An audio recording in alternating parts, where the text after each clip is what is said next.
Good day. I'm Delmar Rodrigo from this IT1B and this is my outlook. So my topic is key maps.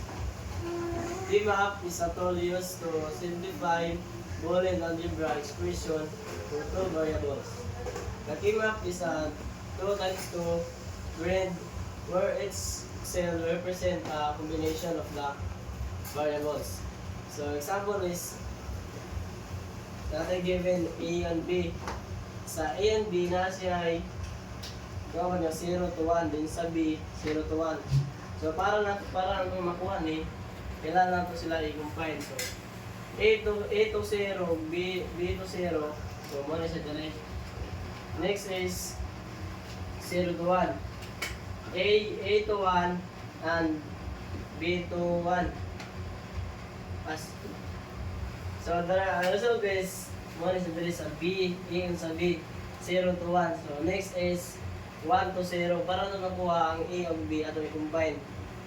So sa A to 1 and B to 0. So muna sa dyan result. Next is 1 to 1. Sa A to 1 and B to 1, so muna sa dyan 1, 1. Muna pamagi para makuha ang kaling sa given sa A and B. So sa result is diri mauna siya ang itaw na si bar. Mauna siya i-balance sa babaw kay.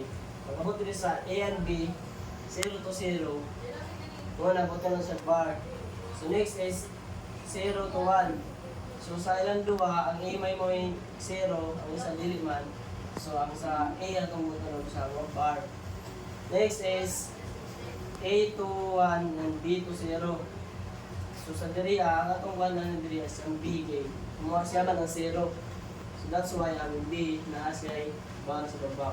Next is 1 to 1. So wala may 0 sa ila. So wala yung mga butang sila buwan. That's all, ma'am. Thank you.